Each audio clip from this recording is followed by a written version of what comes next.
This is Ag Matters PM from the Iowa Agribusiness Radio Network, brought to you by the Iowa Soybean Association, your daily recap of the information that affects Iowa's farmers, producers, and consumers, right here in the heart of the heartland.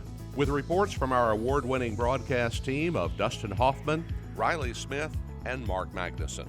Now, from the IARN studios in Des Moines, here's Dustin Hoffman. Good day, everybody, and welcome to Ag Matters PM from the Iowa Agribusiness Radio Network. I'm Dustin Huffman. Today is Wednesday, February the 8th, 2023. We're so glad you could come along with us here today. Coming up in today's show, I talk with Iowa Renewable Fuels Association Executive Director Monte Schau yesterday at the Iowa Renewable Fuels Summit, and he had to talk about being energized and angry at the same time. We'll find out what he means. We'll also take a look at that ag weather outlook, but first, let's run down the markets. It's time now for the Ag Matters PM Closing Market Summary, your source for market analysis and settlement prices from the day's trade in Chicago, courtesy of the folks at agmarket.net. Well, we're at the end of another trading day, and we're turning to Tyler Schau of agmarket.net. Tyler, it was WASDE report day. Let's talk about that first of all. What effect did that have on the markets and the grains? Surprisingly, we are going to close about where we were a little bit before the report came out. Pre-report, we were up slightly, 3, 4, 5 cents in corn, anywhere from 5 to 10 cents up in beans. Report came out. Initial reaction was a little bit negative, pushed everything slightly lower, and we're going to end up settling up 4 cents in corn and 3 or 4 cents in beans, and wheat had a pretty positive day. So after it digested, most of the numbers that came out were slightly, and when I say slightly, I mean very, very minimally bearish from the U.S. standpoint. But when you looked at the world numbers, the story turned a little more bullish. And, when we talk about the world numbers, I mean, obviously Brazil's production, Argentina's situation, those were factors that everybody was kind of questioning going into this report. I mean, what did we see out of those areas? To be honest with you, and I was just going through this before we jumped on this call. We probably don't know anything more with a whole lot of clarity than we did before today. So there's actually a pretty big data dump. CONAB, which would be the Brazilian USDA, they came out with their production estimates this morning, and also the Rosario Grain Exchange out of Argentina came out with theirs. And for the most part, USDA and CONAB numbers are pretty much on par. I think USDA has Brazilian beans at 153 million metric tons, and CONAB was like at 159 or 152.9, excuse me. On corn, they were about identical. CONAB was a little bit lower, not a lot lower, but slightly lower than where the USDA is. So one could make that argument that that might need to come down a little bit in the future with the USDA. But I would say where the big divergence was what the Rosario Grain Exchange said this morning compared to what the USDA said in their WASDE report. And just looking at the numbers, USDA did lower their Argentine bean production from January. In January, they were 45.5 million metric ton. Today, they came out and said it's 41 million metric ton. But the Rosario Grain Exchange says it's 34 and a half. So, we're still quite a ways above where the Argentinians think their crop's going to come in on beans. So it'd be interesting to see how what the USDA does with that number in the next few reports. And kind of the same on corn. Corn, we lowered it in January. We're at 52 million. We lowered it down to 47. And again, the Rosario Grain Exchange is clear down at 42 and a half on corn. So USDA is just a little bit slower to adjust, and maybe that's right, maybe that's wrong, but that's what they're going to do. And so I think that's why we saw maybe that initial reaction to the downside in the grains, because the numbers weren't quite as bullish on the world stage as what a lot of people thought. But as I sat back and looked at what they're coming in with numbers from South America, maybe that changed some people's tunes. Got a few more people on the bull side. All right, and going over to the livestock side of things, cattle, hogs, what did we see on that aspect? A little bit of both. Feeder cattle, we're kind of trading down. A lot of people will probably tell you that that's mostly a technical trade. Wouldn't surprise me to see feeder cattle soften a little bit over the next few weeks. Fundamentals nothing's changed. We know we've got a much smaller breeding herd. The number of animals available to go into feedlots is going to get tighter and tighter.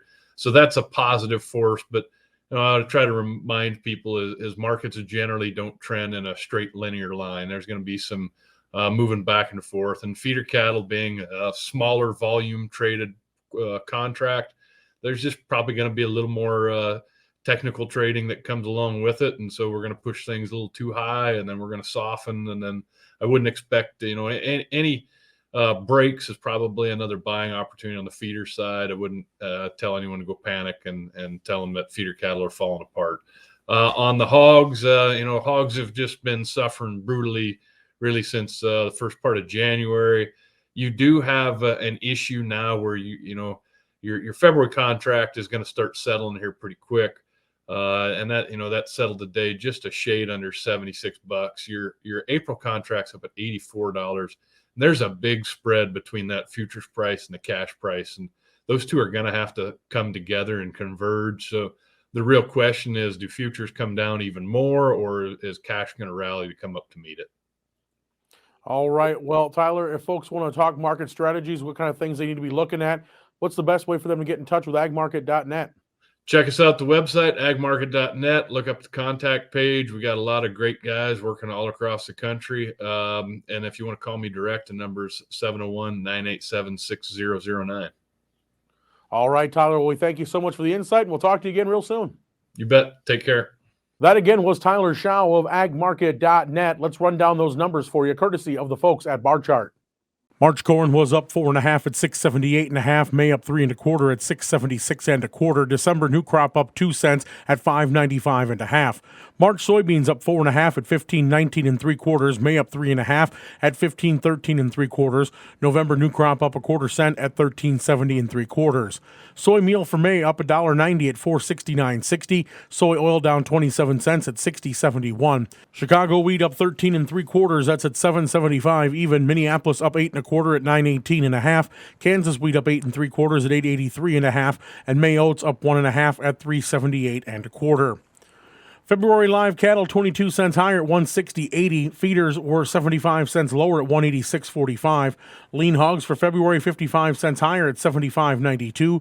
Pork cutout 7 cents higher at 82.02. Class 3 milk and nickel higher at 17.82. And that's been our ag market recap. We're going to take a short break. We're going to hear from our sponsor, the Iowa Soybean Association, and the Soy Checkoff. And then when we come back, I will talk with Monte Schau of the Iowa Renewable Fuels Association. This is Ag Matters PM. Iowa Soybean Association is driven to deliver for Iowa's 40,000 soybean farmers. We're proud to provide objective agronomic research, a helping hand with soil and water stewardship, and timely industry news powered by the Soybean Checkoff. Learn more at iasoybeans.com. Welcome back to AMPM from the Iowa Agribusiness Radio Network. I'm Dustin Huffman. Yesterday was the Iowa Renewable Fuels Summit hosted by the Iowa Renewable Fuels Association. The annual event kind of gives us a snapshot of where the industry is and what they're looking at for the future. And I had a chance to talk with Executive Director of the Iowa Renewable Fuels Association, Monte Schau, and he gives us a recap of why they are both energized and angry. So talking with Monte Schau right now of the Iowa Renewable Fuels Association. And Monte, you just got done making your remarks, kind of the state of the year for the industry. You started off with excitement and anger, you said. Kind of tell us about what that's about. Well, I think the state of the Iowa renewable fuels industry right now is mostly energized, but a little bit angry. I mean, we're energized because there are opportunities out there like never before. The world is demanding clean, renewable, affordable energy, and no one can deliver that better than renewable fuels. On the flip side of that, there's just these unnecessary roadblocks that we're kind of getting sick and tired of. We have politicians and interest groups who want to keep renewable fuels out, whether that's fossil fuels people who are trying to prevent us from selling E15, whether that's electric vehicle folks who want to mandate that and not let us compete because we're another good low carbon energy and transportation source. And we're like, just let us compete. You're going to be amazed at what we can do. And that's always been the message I think we've said over the many years. It's not about mandating it. It's about just letting it be available if the consumers want it. That way they can get it. Exactly. Everything we've done in Iowa over the last few years is about empowering consumers to make that choice. If they want to pay 70 cents a gallon more for the privilege of not having ethanol in their gas, I mean, I guess I don't care. It's kind of silly, but whatever. But we're tired of being told you can't offer that blend. that, wait a minute, the law says you can, but we're not going to do the rule anyway. So we're really pushing the White House right now to allow year-round E15 in the states where the governors have the authority to do this under the Clean Air Act. The White House and the EPA are simply supposed to put the rule in place once the governor requests it. They shall do it under the law, and they're not doing it. And that's very frustrating. That's why we get a little bit angry. But we've got to get that done. And then we need, quite frankly, some of our own folks to wake up to the impact that carbon capture and sequestration is going to have. The world is demanding lower carbon energy. Our largest export markets are, our largest domestic markets are, and quite frankly, whether we like it or not, the incentive structure that the federal government has in place is going to require that. If we don't do it, renewable fuels and liquid fuels are going to be left behind, and you're going to be stuck with no choice, only an electric vehicle. If you want to choose an electric vehicle, that's your choice. But I think we ought to have low carbon fuels, liquid fuels like ethanol and biodiesel, competing, and people ought to have the choice between that or electric vehicles. Our best tool to stay competitive as a liquid fuel with electric vehicles is carbon capture and sequestration. So we need to find a way to go forward. I know it's emotional, I know it's a touchy issue. I'm not saying people shouldn't have concerns and ask questions, you absolutely should, but let's have a dialogue and let's understand what's at stake for the future of Iowa's economy. You know, and the big concern we always hear about is eminent domain from the farmers. And obviously that has always been a touchy subject here in Iowa. You know, you mentioned about, you know, if we need to make legislative changes to protect people, that's one thing, but don't single out just the carbon pipelines. Absolutely. Look, I'm a farmer again. To be fair, it's mostly my dad and brother. I help out. But the family farm I grew up on, that we still farm, has a pipeline running under it and a runway going over it. I understand eminent domain. I understand the emotions that triggers. But I also know that agriculture does well when it aligns itself with its customers, and that's all the ethanol plants are trying to do. You may love low carbon policies. You may think low carbon policies are gimmick. It doesn't matter to us because that's the world we have to live in or the plant shuts down. The jobs go away, and that local price for corn is going to go back to the 1990s where it was 30 cents under Chicago instead of 30 cents over Chicago where it is today with ethanol production. So what we're saying is help us find a path forward. We're not dismissing the concerns, we're not dismissing the questions and the emotions, but we're saying find us a path forward. What frustrates us, that angry side again, is when you put out a bill that singles out a CO2 pipeline or singles out liquid fuel pipelines and doesn't touch all of the other things like electricity transmission lines, wind farms, solar farms that also use eminent domain. Is it any wonder that the Sierra Club endorses those bills? Because they will kill liquid fuels and leave you with no choice but an electric vehicle. Okay, if you want to protect property rights, that's fine, but then it has to apply across the board. And let's have that discussion. But if you single us out, whether you intend it or not, I'm trying to be respectful here, but whether you intend it or not, it will be perceived as an attack on ethanol and liquid fuels to the benefit of people who want to force you to have no choice other than electric vehicle. I don't want to sound like I'm anti-EV. They have a role to play. They're going to grow. People ought to have the chance to choose them. I'm not against that.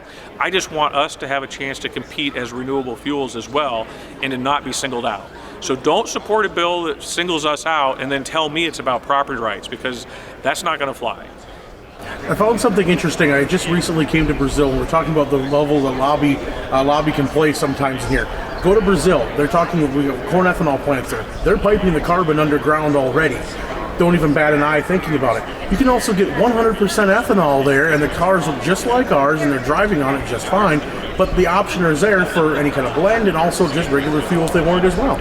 Yeah, it's amazing to see what Brazil's done. They really set the stage for how you can, their base blend is 25, 27%. Their flex fuel vehicles, now they're just a little warmer, so they can go up to E100, but they're everywhere, right? Every car almost sold in Brazil has that option. And here, for the first year, GM isn't making one. Ford's making a couple, that's it. We used to have over half the models sold in the United States were flexible fuel vehicles. So you had that option to go from no ethanol, they ran on no ethanol, but all the way up to 85%. Now you can't hardly find one. And that's really bad for consumer choice, bad for energy security. We paid the price for it, quite frankly, when Russia invaded Ukraine and all the prices went up. People couldn't say, hey, wait a minute. If you had a flex fuel vehicle, you were saving $1.50, sometimes $2 a gallon. In California, you were saving $3 and $4 a gallon if you could buy E85. It was amazing. But we don't pursue those policies because, like I said, some elected officials and some interest groups want to cherry pick. They want to say, hey, we don't want renewable fuels, whether it's because they want to protect fossil fuels over here or whether it's because they want to protect electric vehicles over here from competition. So we've taken one of our best tools. Brazil gets it. I was just in India last month. They want to go to E20. They want to turn all their cars into flex fuel, both the new ones and the old ones with kits you can get, because they need to clean up their environment. The air pollution over there is quite. I'm not trying to be disrespectful, but it's bad, and they understand that you've got to have cleaner renewable fuels. They also understand it's going to boost their farm economy, their farmers over there, their energy security. And so it was weird to sit there and watch the Indian oil minister give a speech about the need to have higher blends of ethanol, flexible fuel vehicles, all this stuff, and I was like, man, I would love to see someone high up in the energy department and the EPA and other places like that, not just USDA, give that speech here in America. It almost made me sad a little bit that the rest of the country gets the promise of renewable fuels and we tie it up in political bullcrap, quite frankly, and don't understand the benefits that are right in front of our face. You know, it all seems to tie into one thing, and that seems to be sometimes silence from the White House on this. I know they're all in on EVs, but you also have to remember Biden comes from a state that has a lot of refineries sitting in it as well.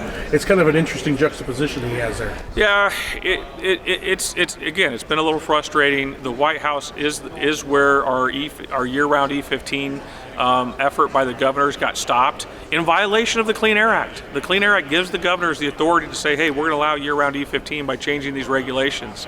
And the law says that the EPA shall promulgate that new regulation in 90 days. We're 270 plus days from when that request went in.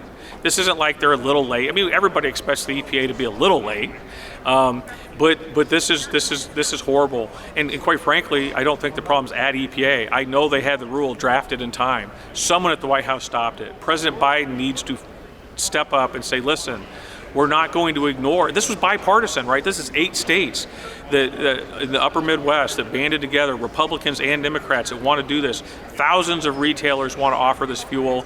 Millions of consumers want to buy this fuel this next summer. It was averaging, 17 cents a gallon less? And just because some oil lobbyist got to somebody in the White House, we're going to screw millions of middle Americans? It's just not right. It's not right to ignore the law. And so morally it's not right, legally it's not right, and just common sense, why wouldn't you want a lower cost homegrown fuel option out there? No one has to buy it. No retailer has to sell it, but give them the option to do so. All right, so quick last question for you. What do you see going ahead into here to 23? What's the plans for IRFA? Well, first of all, we need to keep make sure that Iowa does not shut down the ability for Iowa ethanol plants to participate in the low carbon fuel markets. If we do, we've actually commissioned a study. I've seen some preliminary numbers. It will devastate the Iowa ethanol industry. You will see the incentives are in place, both through government policies and through the market demands for low carbon ethanol are unbelievable. And if you don't align your business with what those customers are wanting, I quite frankly think you will see the vast majority of Iowa ethanol production move out of the state to facilities that take advantage of that. The money is so big, those facilities can double, triple, quadruple in size, and they will outbid us for corn. And then overall, are we still going to produce the same amount of ethanol? Probably, but it's going to be produced somewhere else. And that is not good news for Iowa farmers. I really think you'll see the basis price drop back down. People say, well, hey, you're number one in ethanol production. You don't have anything to worry about. Wait a minute, stop. This is a business. This is an economy. Why is Iowa number one in ethanol production? Because we're the most cost-effective place to produce ethanol today. If we don't access the incentives for low-carbon ethanol that can equate to as much as 60 cents a gallon, then we won't be the lowest cost place to produce ethanol. Some state that lets their plants do that will kick our butt, and we will pay a huge economic penalty for that. Again, I understand the emotions at play, I understand the strong feelings, but let's sit down and figure this out. You can't just say, oh wait, this doesn't matter to me. I mean, I suppose you can, but at least be honest. I talk to too many people like, oh, I'm just going to oppose this, and it won't matter. You guys will still make ethanol. No, the money at stake here, the market forces at stake here are too powerful. I sincerely am telling people, if our plants are not allowed to do this, we are going to be uncompetitive. And that means we're going to shrink and somewhere else is going to grow. And that means, when you have to pay to ship your corn to Nebraska, to Minnesota, to Illinois, to Missouri, wherever, South Dakota, you're not going to get that local basis price above Chicago. You're going to go back to the 1990s when it was below. And we have a study that'll come out here in the next week or two that I think will show that definitively. I hope people understand that. Then let's talk, let's work it out, let's find something that we can both agree on. I want to respect those property rights. As I said, we farm. I've dealt with eminent domain on the very farm I grew up on twice. So I understand the emotions, but I also understand that I honestly believe the future of Iowa agriculture is at stake. So let's find a path forward. All right, Monte, thank you so much. Appreciate it. That again was IRFA Executive Director Monte Schau. Now let's go ahead and take a look at that ag weather outlook. Well, it started out very clear here this morning and the sun is shining, but of course we know clouds are going to start rolling back in and precipitation is going to come in many forms: rain, snow, and ice. There's even a winter storm watch that goes into effect tonight for places just in north central and northeastern parts of the state. We'll talk about what that has in store from the National Weather Service. As I said, we did start out with some of those sunny skies, but clouds did come in here rather quickly in the morning, and we're going to see that increase of precipitation. Now tonight, cloudy skies with a rain-snow mix, and we're going to have that winter storm watch that we referred to just a few moments ago, and that rain-snow mix will hit, and we'll see lows tonight of around 25 up to maybe the low 30s. And then tomorrow, snow will continue for most of Iowa. There'll be some rain in the southwest, maybe a few sprinkles here and there across other parts of the state. Some freezing rain and snow mix off to the east. But again, that winter storm watch will continue north and east of the Des Moines metro. And we'll see highs tomorrow in the low 30s to the low 40s. So looking at the affiliate weather map tomorrow, Cherokee will see a rain-snow mix in 33, Shenandoah rain and 41, Des Moines and Albia both looking for a mixture of rain and snow and 39 degrees. Waterloo will be in the smack dab of that winter storm watch, looking for snow and 35. Clinton's supposed to see a mixture of freezing rain, sleet, and some snow, and a high of 38 degrees. For more detailed forecasts in your area, tune to your local Iowa Agribusiness Radio Network affiliates. And that's been your Ag Weather Outlook. And with that, we're at the end of today's show. You can find all our content online at iowaagnet.com, as well as follow us on Facebook, Twitter, LinkedIn, TikTok, and on our YouTube channel. And while you're there, don't forget to hit the thumbs up, subscribe, and hit that bell icon so you're notified every time we put out a new episode of Ag Matters PM. You can also check out our free twice daily market podcasts on Amazon, Apple, Google, Spotify, and Podbean. From the IARN studios in Des Moines, I'm Dustin Huffman. For Mark Magnuson and Riley Smith, we thank you for watching. This has been Ag Matters PM.